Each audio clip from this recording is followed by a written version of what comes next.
and welcome to Enterprise Morning on Enterprise Television. I still remain Kende Bodurin. And I am Henry Igwebike. As usual, we are so delighted to start the day with you. And as always, we begin with a quick look at today's newspaper reviews. And before diving into the major conversation of the day, you don't want to miss a moment with us. You can join the conversation by liking, following us on all our social media platforms at Enterprise TV7. You can as well share. Thank you. So joining us this morning is our ever-present Evans Sufeli, who is a barrister and a public affairs analyst. He will be sharing expert insight on the issues we have before us. Thank you so much for joining. Good morning to you, barrister. Good morning. Thank you very much. All right. So just welcome. To let us know that barrister joins us from Toronto in Canada. Yeah. So let's get talking on some of the things happening from our newspapers. And we have laundry list of stories from the Daily Trust, from the Vanguard newspaper, from the Punch newspaper, and from the Guardian newspaper. But let's start with the Daily Trust newspaper. From the top strip, Saraki Olu Ibadan to lead 23rd Daily Trust dialogue. Okay, and still on the big story there on the Daily Trust newspaper, we have Katsina defense release of 70 bandits. And also on the bottom strip, defection, Kwankwaso's loyalists skip Governor Yusuf's outing. Okay, beneath that we have Fubara urges calm, lawmakers insist on impeachment. And also 11 killed as farmers herders clash in Taraba State. Okay, and beside that we have 2026 1.7 billion naira voted for Tinubu Shetima's residence renovations. All right, so barrister, let's get talking on the big story here. Katsina defense release of 70 bandits. I do not know why Daily Trust keep referring to these people, these criminals, as bandits, because they have been upgraded to terrorists, but they still call them bandits. So what is there exactly that Nigerians need to know that we still don't know about why criminals that have ended the lives of our military men and Nigerians have been let loose and allowed to go home? Yes, we've had this situation that most of the times these terrorists have been treated with kid gloves. Okay, somebody might want to argue that they have not been convicted by a court of law. Okay, and somebody might want to argue that until they are convicted by a court of law, they cannot be said to be terrorists, or except they have been found guilty to that effect. Somebody might want to say that. But we know how this thing goes. You see, over the years, the way they have been treated over the years have shown that there's contributory negligence. And that is why they have been left to fester uncontrollably. They seem to be having a stronghold on the internal workings in government. Okay? Otherwise, they shouldn't be treated just loosely. Most of the times, you know, people like Gumi will tell you that they are our children, that you should give them amnesty or pay them for not attacking. People like Erufai will tell you that they are going to give them money for them to stop attacking. Okay, so you see highly placed government functionaries being complicit about this whole thing, and that's why the American government stepped in. This is not the first time.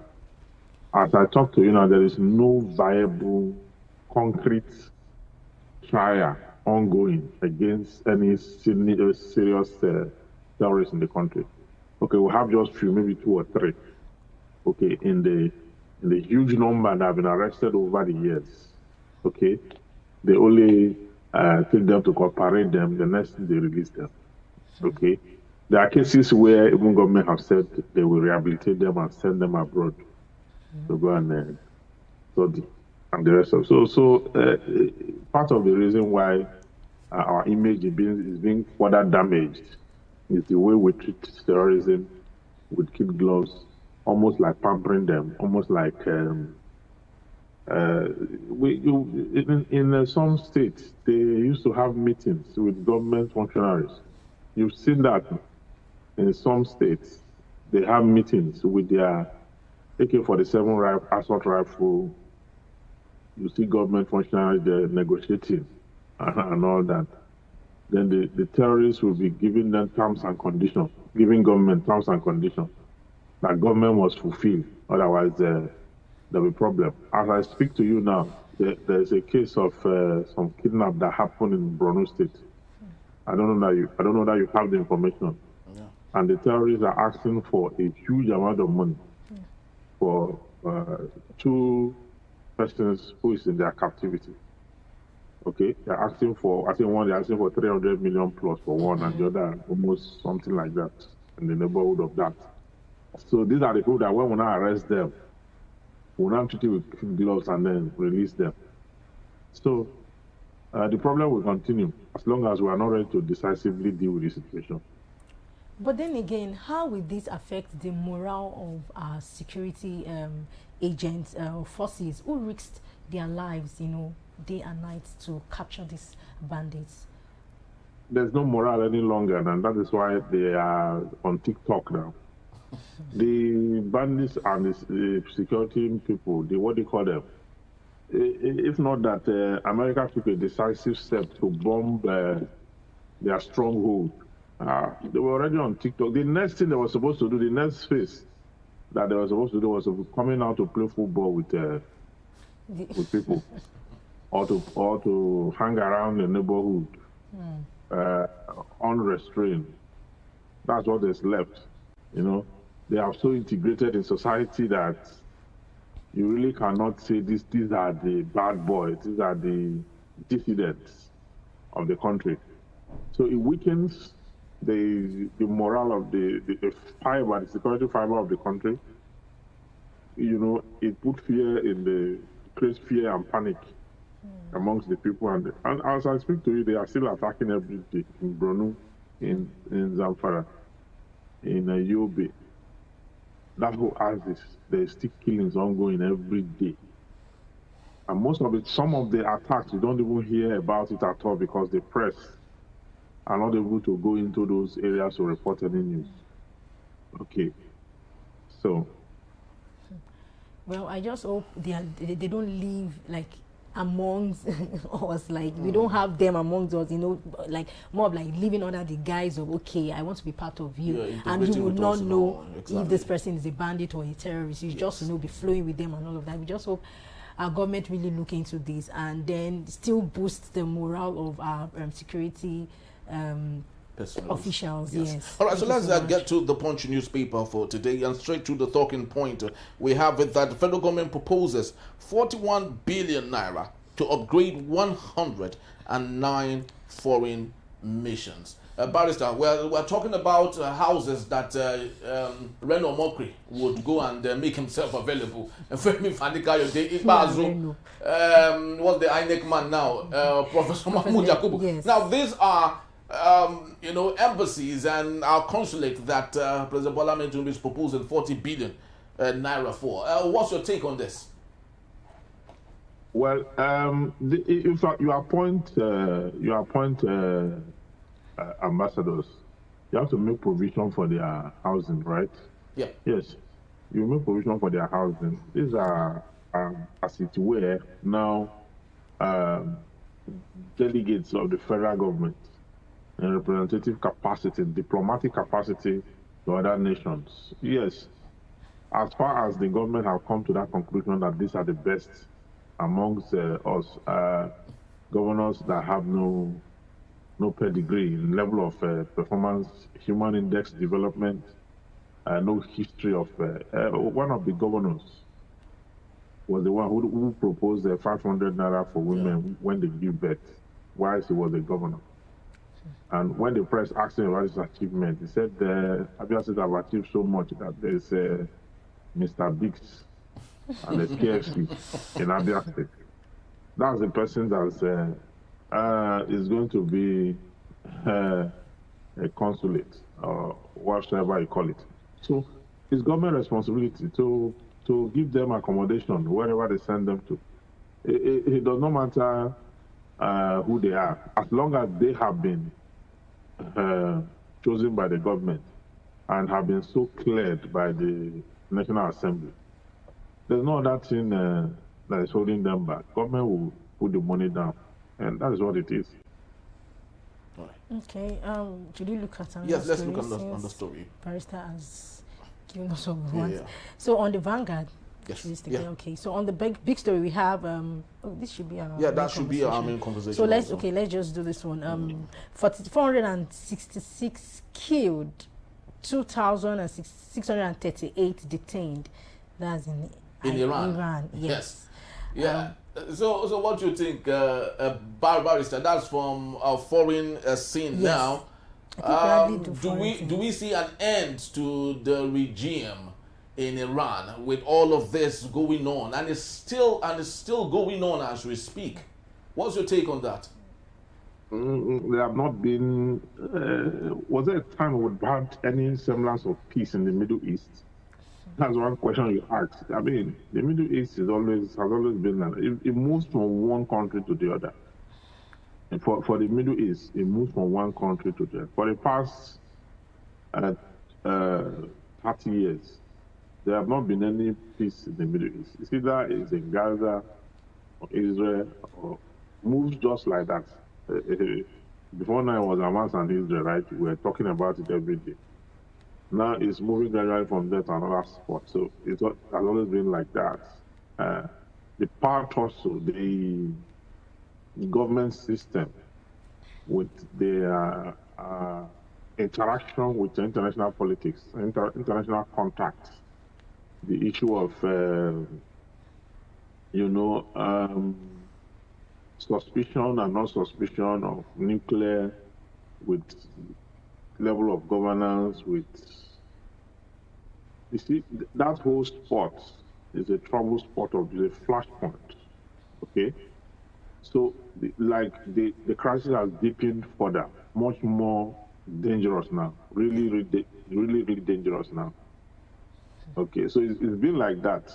We're looking at America's incursion and the survival of the government at hand, vis-a-vis the current problem and situation they face in that region. I just truly do hope that the things will get better. As we speak, the Supreme Leader, Khamenei, we learned he is in Moscow, hopefully to safeguard himself, especially going by what happened to Nicolas Maduro in Venezuela. But my question again is, Barrister, why isn't Iran possibly looking at the template as made possible by countries like Dubai, the UAE, Qatar, and ask themselves, why not let's develop like these people and allow peace reign, rather than funding terrorists and bandits and terrorists and all? Why do you think it's different for these people? When you look at the Arab Emirates, the Muslim faith, they have different schools of thought and different belief systems. Okay, there's one that for the Arab Emirates, they are very progressive, very linear. They do not express fanaticism, and have not been found caught directly or indirectly sponsoring terrorism. The Arab Emirates, that's talking about Dubai and there's. Apart from Qatar, that have a link with Hamas, for the Arab Emirates, Dubai, remember that they were the ones who first of all got the names of those sponsoring Boko Haram and sent it to Nigeria. Yeah. You remember that? Yeah, very well. So you see, they are not. When you go there, when you go to Qatar, you see the whole place look like the West.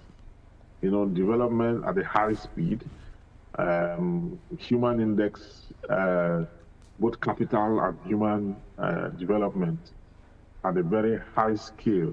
Okay, commerce at a very high scale, and the quality of life and governance is quite at a very high scale. If you compare it to Iran, you can't compare it to Iran because there's an element of acceptance or sponsor or support for terrorism by Iran. They support subgroups, very big groups, and you can imagine using national income to support violence. Okay, and that is why they get in the way of America all the time. Okay, their focus is about expanding their religion across and taking out anyone who will stand against that. And that should not be a national policy, because it's a country that that have a lot of resources that should maximize it.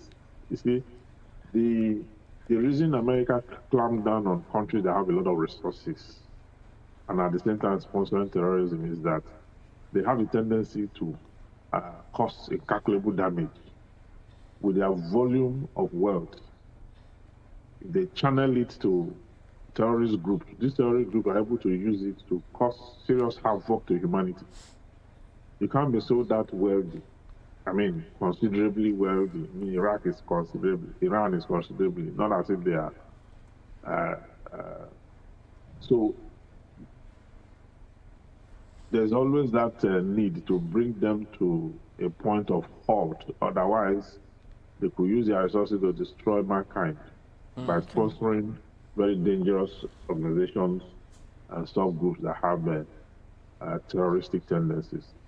Very well. Of course, the UAE is leading that peace process, that unity and diversity, encouraging the world to come to their place. Yeah. They even build churches in the UAE and ask people to come worship. You know, that freedom of everything. You know, that's what they are building. I just hope that it would last.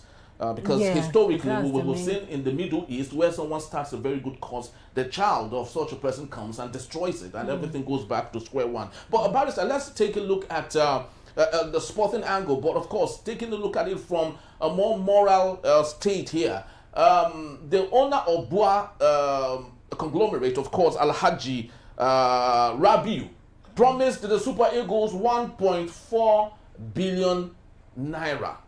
And equally added that for every goal scored, that he is giving the Super Eagles $100,000 for every goal scored. So if they eventually do 10 goals, he's giving them $1 million. Yes. Let's assume that is even possible. But it is not our right to, an artist said, you want to help me calculate my money. Right? It's not our right to help the billionaire calculate his money. Yeah. But let's take a look at it from a societal, moral construct. Do you think it makes any sense that Alhaji Rabiu is giving this much to the Super Eagles while his home country, his home state of Kano, the latest results we have, statistics said about 1 million out-of-school children are currently doing their thing in Kano State.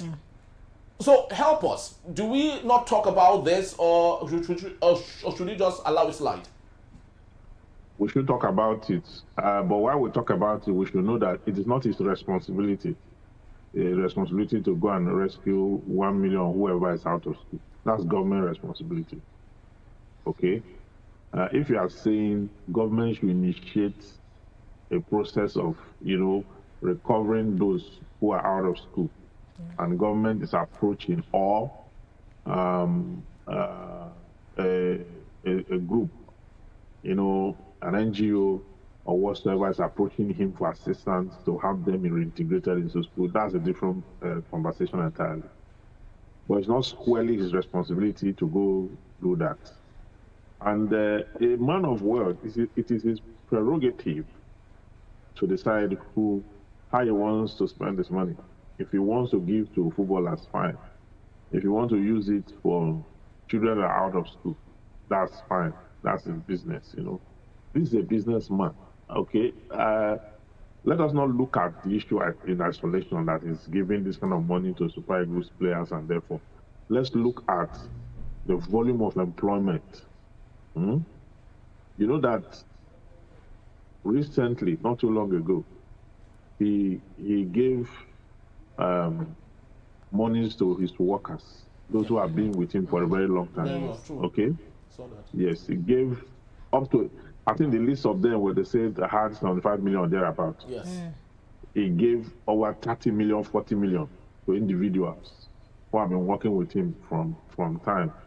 So we should look at those gestures.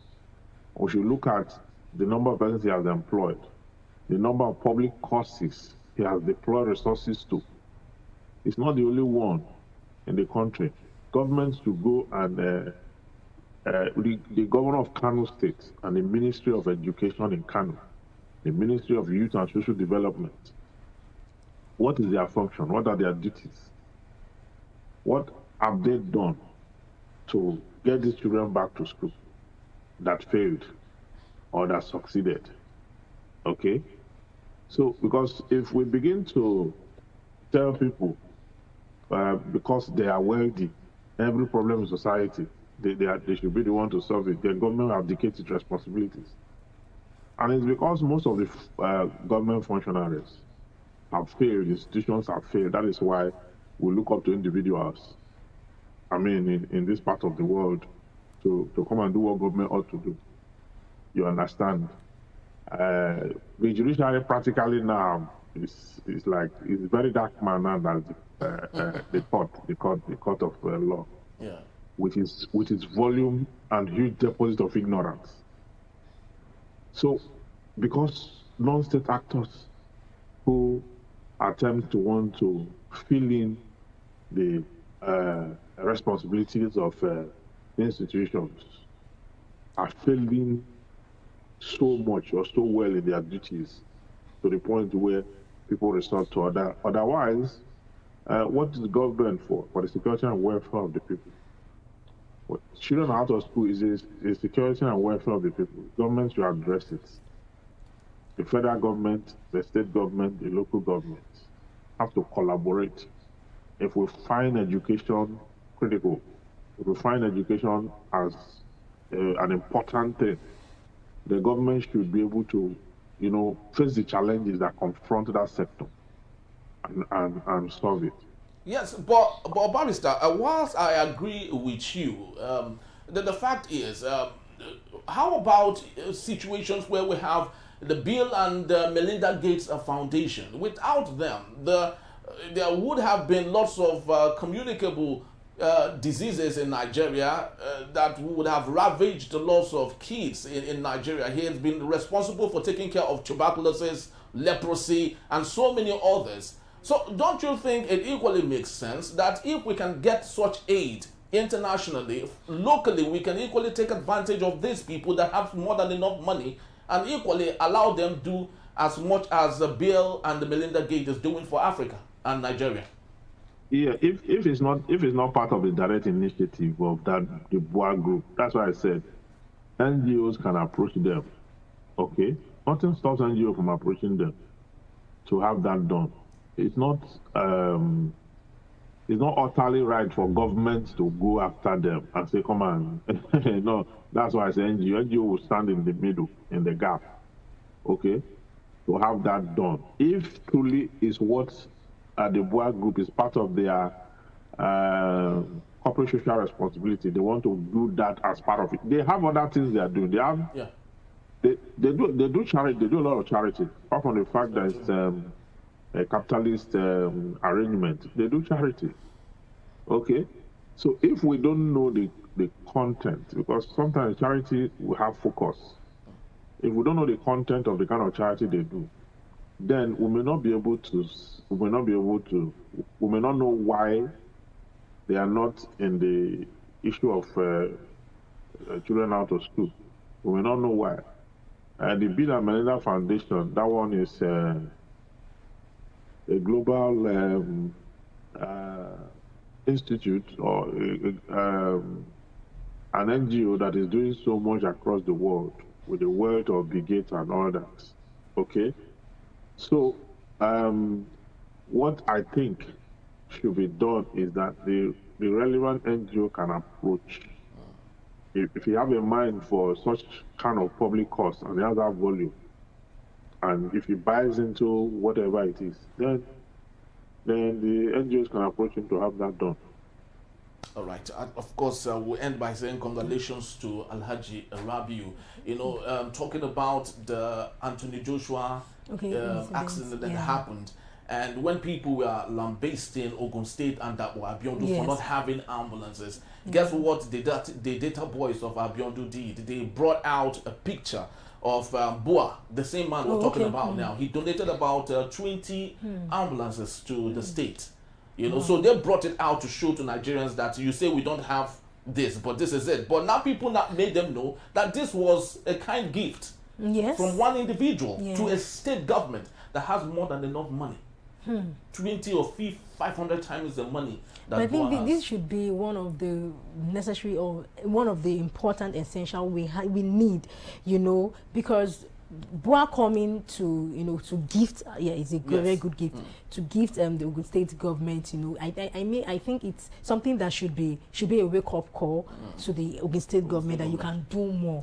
You don't even need to wait for any individual to help you. You understand? So this is more of like, okay, this is an eye opener that you can actually give more and more, and it will even bring your people closer to your hearts, right? So giving is very important in this situation, and yes, that's all I can say. All right, beautiful. So we would leave it for now, and just to let you know that the barrister would still be here to take us on our main conversation when we return. Impeachment drama.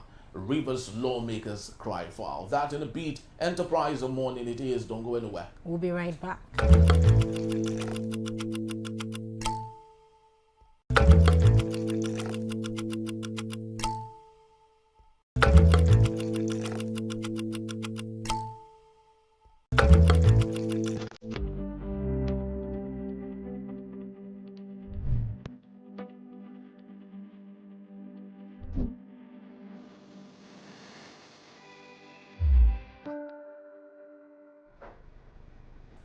Thank you so very much for joining us, and this is Enterprise Morning, reaching you from Enterprise Television from our corporate headquarters in Lagos State, Nigeria.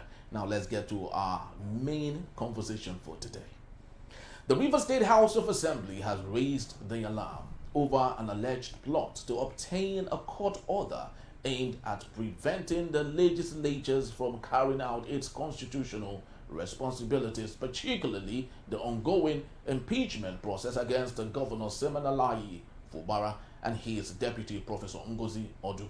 In a statement issued on Sunday in Port Harcourt, the chairman of the House Committee on Information, Petitions and Compliance, Dr. Enemy George, alleged that certain individuals were seeking to secure an ex parte order from a Rivers State High Court sitting outside the Port Harcourt Judicial Division to halt the proceedings. Very true. Now, the lawmakers described the alleged move as illegal and unconstitutional, insisting it was an attempt to undermine the 1999 Constitution as amended. Now, the Assembly noted that the impeachment process, which began last Thursday over allegations of gross misconduct, cannot be lawfully stopped by such court orders. It cited sections 272 and 188 of the Constitution, as well as existing Court of Appeal rulings which bar courts from interfering in impeachment proceedings or matters relating to the tenure of elected officials. So let's get talking. We have Barrister Evans Ofeli, and very so excited that with his wealth of experience, he would help us make sense to some of these things. Thank you so very much, Barrister, for hanging on. Very well. Thank you. So, Barrister, help us fleshing out this, because sometimes when this rift and feud go on and court cases are part of it, lots of people do not even understand what's going on. Even people in the press still do not understand what exactly it is. Help us make sense. All the sections we have here, 272.3, 188.10 of the Constitution, what are they talking about? And help us make sense. Well, for the impeachment of a governor of a state, there are several factors that are involved. So I'll run the factors down and I'll get into those sections cited. Now, the first step in getting a governor impeached is that the State House of Assembly must give a notice of impeachment. A notice of impeachment must be in writing, must be served on the governor. Okay?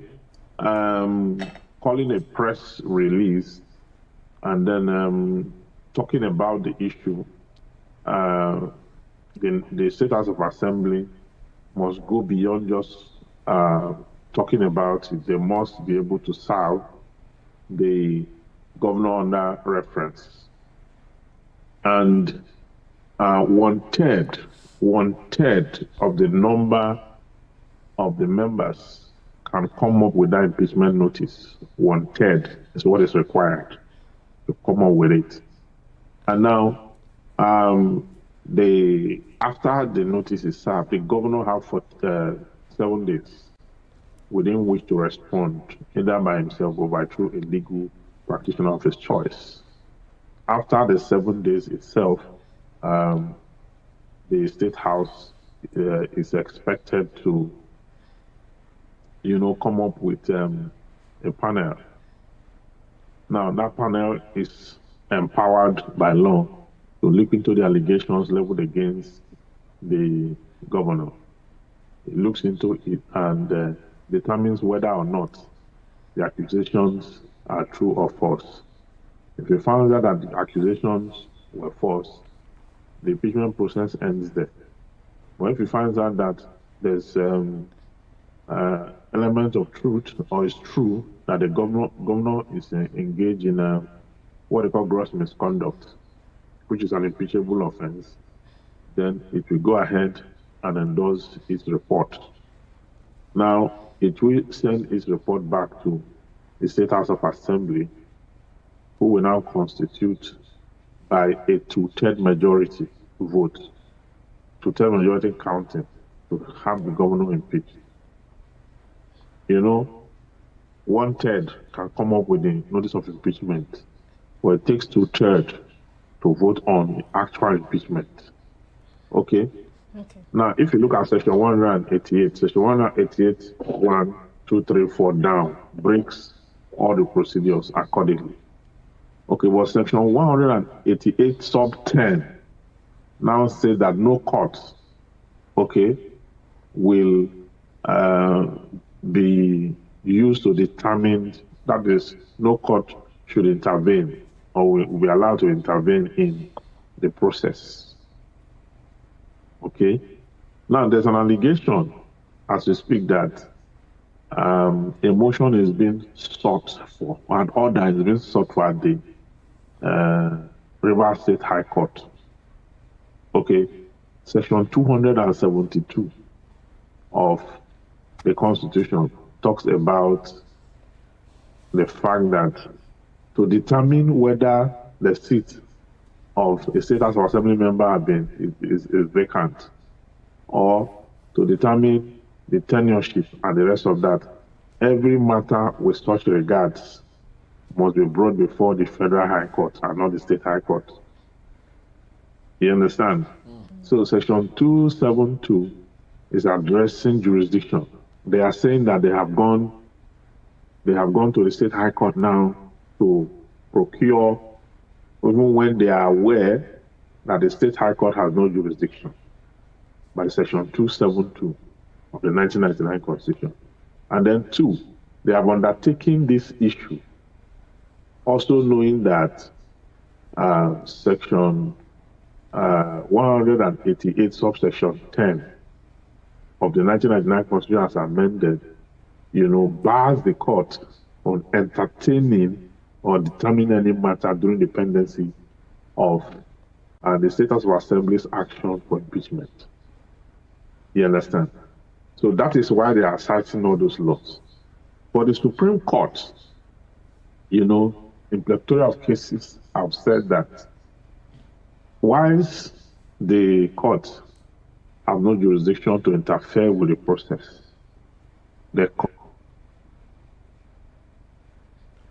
I think we lost a barrister there, and he was trying to fleshing out, some of this technical, details about why the Rivers State House of Assembly is desiring to impeach Governor Siminalayi Fubara, and equally stating that no court citation or whatever will stop them from not carrying out their constitutional responsibility of impeaching this man. To a layman on the streets of Rivers State, right? The big question is asking is, what did this man do to you people? And they can't seem to understand what exactly it is. You know, you can see how that our leaders leave the people out of the system or out of whatever it is they are doing. The people are supposed to participate. Yeah. The woman on the street selling bole. It's back. Oh, it's back. Okay, barrister, thank you so very much for being back. So you were speaking Yes. on some issues just before we had that glitch. Yes, so the provision of the law is that the court is not supposed to interfere with the process. But why it is a provision of Section 188, subsection 10, that the court is not expected to intervene in the process. The Supreme Court have interpreted that section to mean that the power of the court have jurisdiction to determine whether or not the National Assembly, the State House of Assembly rather in this case, has followed the process of impeachment according to law. But which of the courts Okay. now can make that happen? Make which what happen? Can alter whatever the constitutional responsibility of the State House members. Which of the court now? Is it the Federal High Court? Okay. The Federal High Court have jurisdiction to determine issues about that. So when you look at the whole structure, you will now find out that over time, when they impeach governors or deputy governors in Nigeria, the most impeachment we've had was in 2006, when you had the impeachment of the Oyo State Governor, the Ekiti State Governor, Peter Obi, Anambra State. In that same 2006, we have the highest level of impeachment. But in all this impeachment, the court actually reinstated the persons under reference because the State House of Assembly did not follow the process truly. They hurriedly and then brought these respective governors under false conditions and got them impeached. Some impeachment were done not even at the State House of Assembly complex, but were done in hotels and some strange places. In some cases, they didn't have the numbers. They went ahead to impeach and all that. So, in determining this whole issue under reference, those sections of the law were cited to halt what the State House of Assembly is doing and what the governor is allegedly is said to be doing using the State High Court in the case. All right. Okay, this impeachment, right? Is impeachment being used as a political weapon, or is just a constitutional tool here? Impeachment is a byproduct of separation of power, what we call check and balances. Okay. That is what the legislature used to check the powers of the governor at the state level and the president at the federal level. Oh, Okay. Okay. So it's check and balance. And I've overheard you guys saying that the woman on the street ought to be involved, Yes. Okay. and the people ought to be involved. The woman on the street and the people are already involved. How? They're involved. Yes, they're involved in representative capacity. Any decision taken by the State House of Assembly is the members of the State House of Assembly are the collective responsibility of every member of the state. Okay. They are voted into office in representative capacity. The reason you have that is because in government, the way representative democracy works is that you cannot get all of us into a complex, everybody in the state, into the state house. So that is why you see that all the wards, constituencies, and local governments have representations. You know, you have representation from your area, one person. that is in the state house. So the decision of that state house is the decision of the entire members of the state, whether they are doing the right thing or the wrong thing. But Barrister, sorry to interject there. I truly do get what you are saying. It's textbook. But knowing the kind of politics we do here, it is not the same. In other parts of the world, in other climes, representatives go town hall, sit down meetings with their people and say, this is what we hope to do. We hope to impeach Fubara. What do you people have to say? In Nigeria, that does not happen. So do you call that representation? Really? Yeah, in Nigeria, that does not happen, but it's still representation, because in the eyes of the law, the lawmakers are representing their respective constituencies and representing the people accordingly. Okay? So whether what they are doing there is by the people's will or not, it is seen as their will and aspiration, whether they go back to their people or not, whether they have constituency offices or not.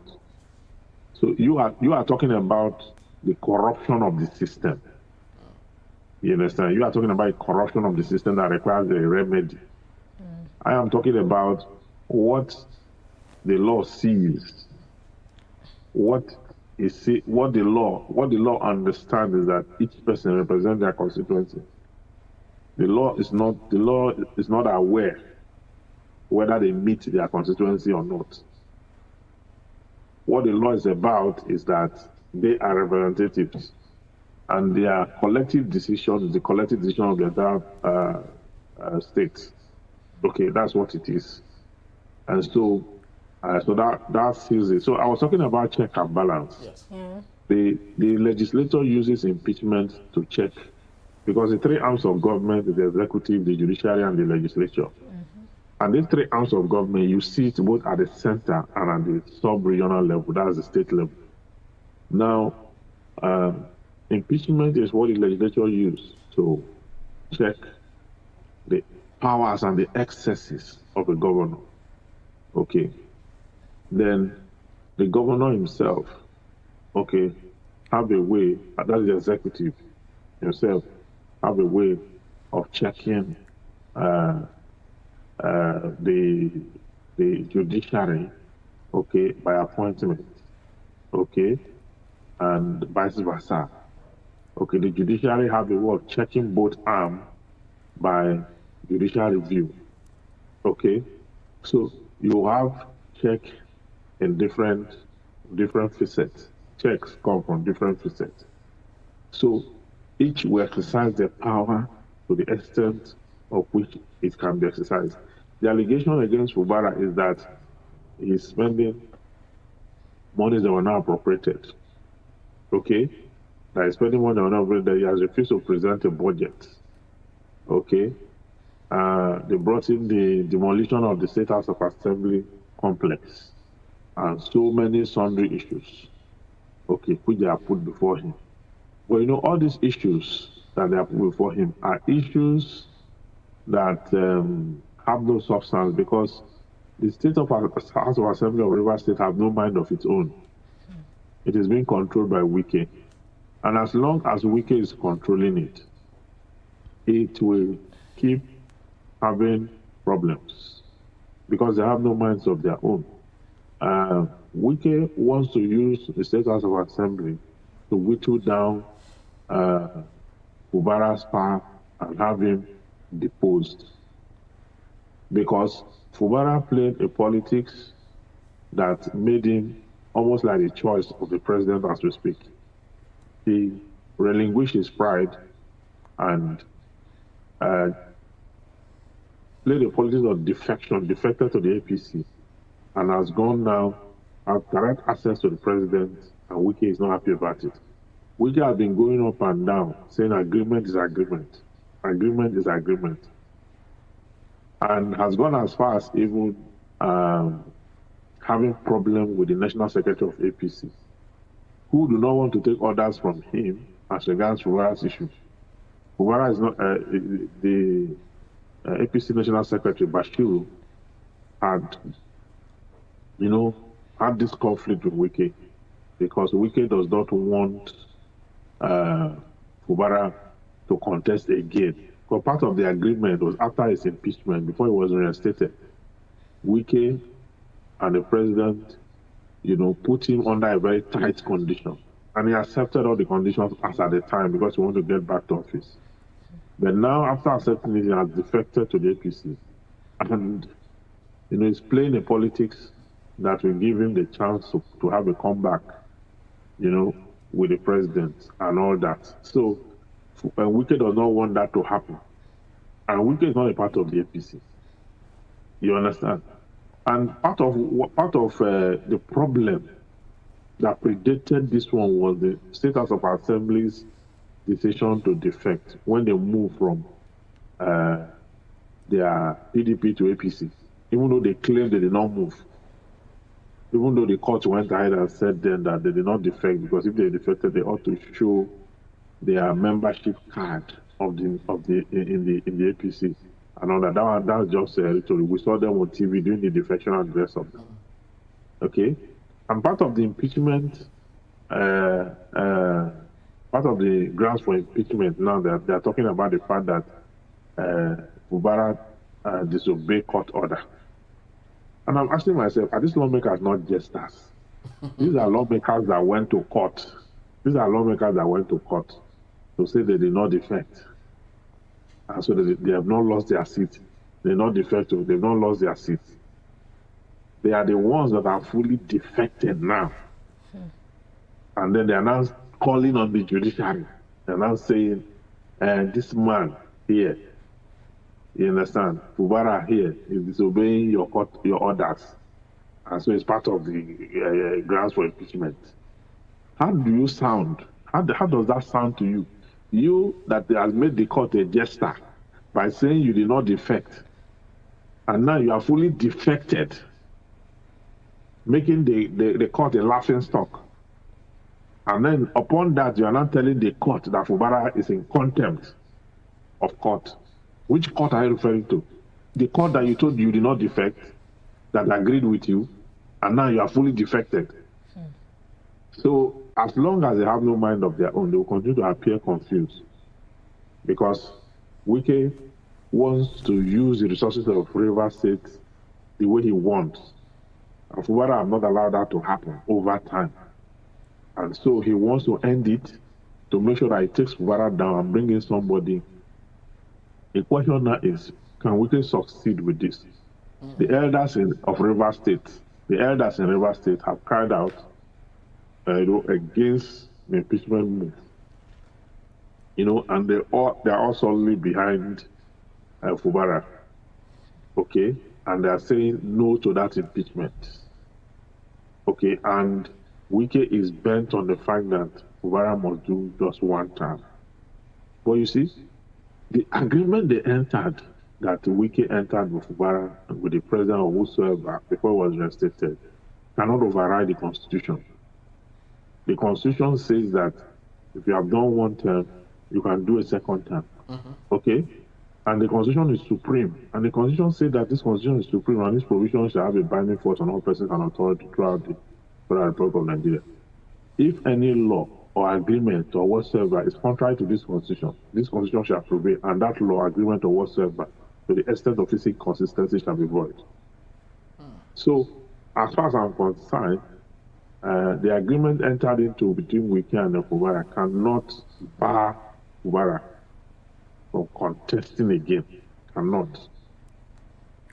All right. So, speaking of this, just before we allow you leave, Governor Siminalayi Fubara repeated a quote by a Greek philosopher, Heraclitus, who said that a dog barks at what they do not understand.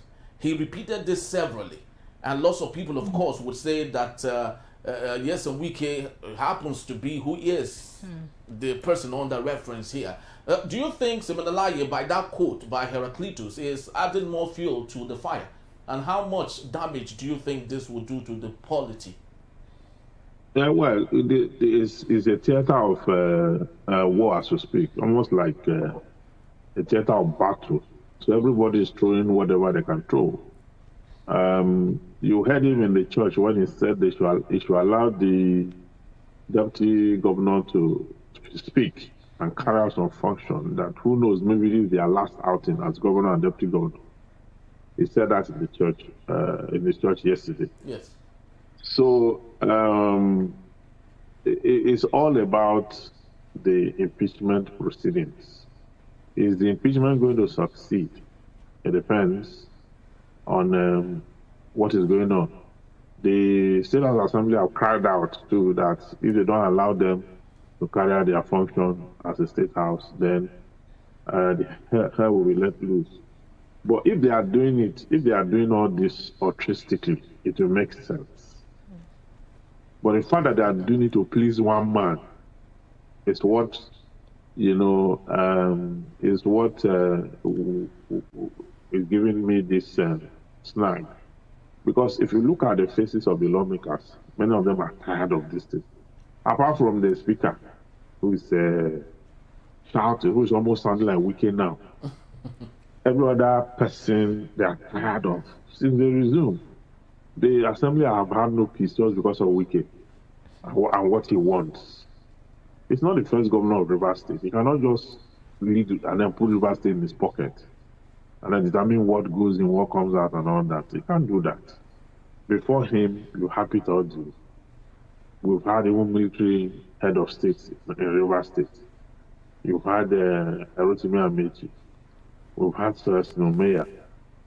And, before he ever became the governor. So he can't just, be all over the place. He's campaigning right now, so to speak. Even the INEC have not even left the ban. He's going from one local government to another. I've left Rivers, the FCT. He's going from one local government to another, explaining. What are you explaining? Let the people decide whether they want him or not. Yeah. Yes, let the people decide whether they want him or not. So that's exactly what I'm talking about. All right. Unfortunately, our leaders do not learn from history. See, there used to be a politician, very strong one in Nigeria. His name is Ibrahim Nasir Mantu, representing one of the senatorial districts in Jos. He was like the biggest politician from the north central of Nigeria. He determined who becomes the governor of Plateau State at the time. Joshua Darie then, they were in loggerheads so many times. But just before he died, Ibrahim Nasir Mantu, just before he died, he came on national television and said that he loves to apologize for all the riggings that the PDP has done. Yes, he enumerated how it all happened. People they gave money to, the INEC officials they gave money to, and all that. And he asked Nigerians to forgive the PDP for rigging their way to power. Oh my God. And he died at the end of the day. So he actually knew was going. So Nigerian politicians do not learn from some of these things. And funnily, lots of people have forgotten who Ibrahim Nasir Mantu is. They have forgotten who this man is. A very strong man, but of course he is no more with us. Current politicians would never want to listen. But he has asked for forgiveness now. Yes, maybe. Just like the man that died with Jesus. He said, please forgive me. And Jesus said, today you'll be with me in paradise. So someone said that it's possible that Ibrahim Nasir Mantu is in heaven now. Everything he has done well. All right, thank you so very much, Barrister. We truly do appreciate your time. My pleasure. My pleasure. Thank you, sir. All right, so that's just about the time we have. We'd love to say thank you to you for making this a date. Please do well to follow us. You can read up on everything we have talked about today when you visit us at enterprisetvnews.com. You may equally rewatch, download, and share to your friends and your folks when you visit us at Enterprise TV 7. I am Henry Ikwibike. And I am Ken the Boduri. Have yourself a splendid day. You have a fine. Bye-bye.